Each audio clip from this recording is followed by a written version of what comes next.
And I'm glad you got to talk a bit about your work at SAIT. I would like you to introduce yourself, and I think the people would be very interested in evolution and course of what you've been through in the hockey world and how you ended up working with the Sledge team and taking it to the level you have. So, Ken, just tell your story right now in terms of introduction, and then we can possibly get into the nuances of the game of sledge hockey. I sent out an email yesterday, said it doesn't matter what sport you coach, it's people. And I don't think it makes any difference what the sport is. And so, Ken, I'll leave it to you with the introduction, and we'll go from there. Well, thanks, Wally. I appreciate the opportunity to be part of the discussion with everyone on this call.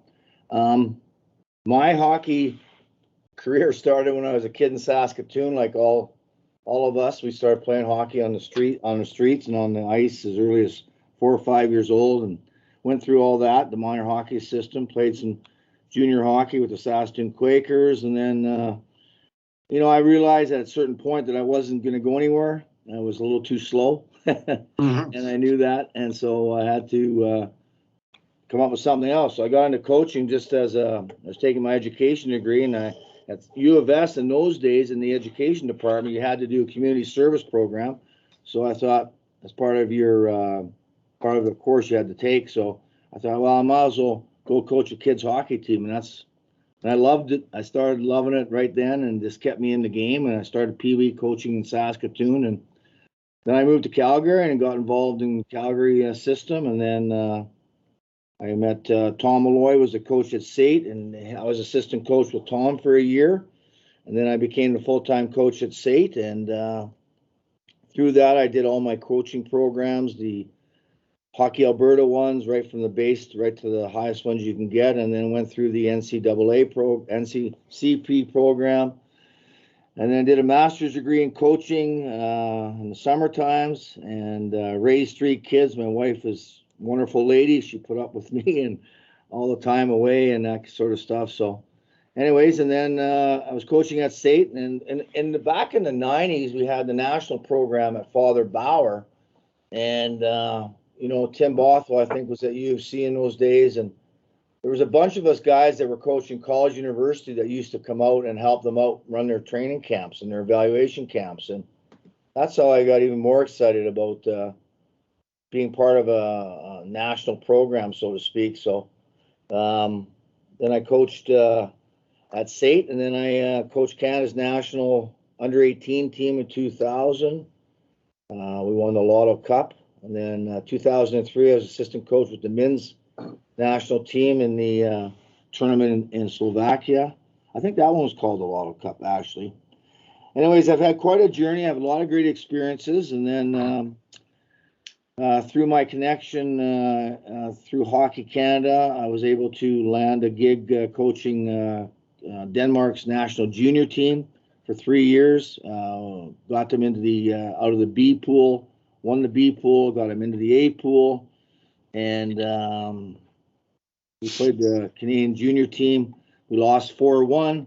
Everybody thought it was going to be 40-1, and they had 19 first draft picks on that team. They had Stamkos, Tavares, Dowdy, and the list goes on. Marchand, just a totally talented team. And I don't know, Tim, you know this, but in the men's program, anyways, Sweden dominates everything Denmark does in terms of their style of play, etc. And so when they play each other, Denmark's always can go one way or the other. They're always trying to prove themselves, or they feel they're second best. And we played this guy named Christian Mueller. Now, Christian Mueller was about 6'6", maybe 100 pounds, skinny as a rail, and he had these bright yellow pads, as yellow as you can get. And he was a midget goalie at best. And he went in there. I always remember watching Team Canada warm up, and they're Stamkos and these guys, and looking down the ice. And I don't know if the pads or whatever, but they hit a lot of pads that day. And anyways, it was only a 4-1 game, but Christian Mueller played the whole game, and actually it was a closer game than people expected. But anyways, yeah. And so then, I coached at SAIT, had some great great people to work with, some great athletes that, as I mentioned, really didn't know what they wanted to do, but they knew they wanted to keep playing hockey. And hockey was the bridge to get them to transition into real life, into the real world. And as much as I'm proudest of the championships, I'm more proud about hearing stories like Travis and other guys I've met in the community that are now, they've got families, they're community guys, they're coaching hockey, coaching soccer, whatever. They got their daughters or sons in a positive lifestyle, and that's what I'm most proudest about my times at SAIT.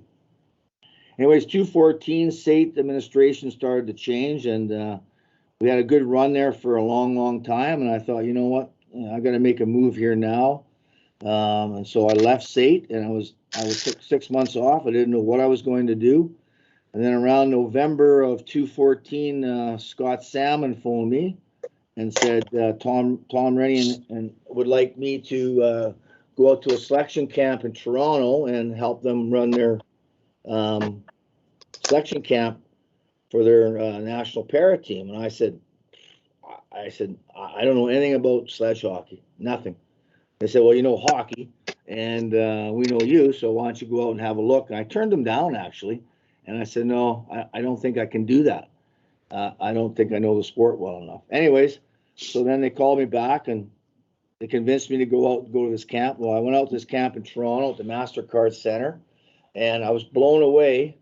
Well, first of all, I got taken out my first practice, cut my head open for 8 stitches, because in sledge hockey, you got to look down. You can't look up ahead. And I was always, as a stand-up coach, looking, like this. And I got taken out, cracked my head open, but stayed in the practice. Anyways, I don't know if I was concussed or what, but I finished the weekend. I really thought, you know what? This is a great sport. This is really a unique sport, and these guys are amazing. And came back to Calgary and had a meeting with Scott Salmon, and he asked me to finish off the rest of the year at the tournament in Leduc and the World Championships, which I did. And then I came back from Leduc, and I remember the first tournament in Leduc. So November we had the camp, picked our team. Then January they had pushed back. It was called the World Sledge Hockey Challenge. They pushed it back to January because of delays in our camp and all this stuff. This is after the 2014 Sochi Olympics that they had decided to change the staff. Anyways, I came back, and I always remember coming here to Hockey Canada, and Tom Rennie ran into me in the hall, and he said, Coach, what do you think we need to do to beat the Americans? And I said, this is when Stephen Harper was Prime Minister. I said, well, Tom, how well do you know Stephen Harper? He said, why? And I said, well, if you can stop the war on terror, we got a shot. Because the Americans were loaded up with, they have 8 military guys, 6 Marines, 2 Navy SEALs, and they're all double lamps. And that's a distinct advantage in our sport, the double lamp part, let alone the leadership skills that those Marines and soldiers have. So we laughed about that, but we took a different approach we took a strong approach, I thought, early to change the culture, because we realized we had some really good athletes. Really good, like Billy and Westlake and McGregor and Dixon. These guys were good athletes, but they just weren't functioning together in cohesion units on the ice, and we just weren't fast enough to play the Americans or fit enough. So we had to change our style of play, and we had to take a 24/7 approach to the game.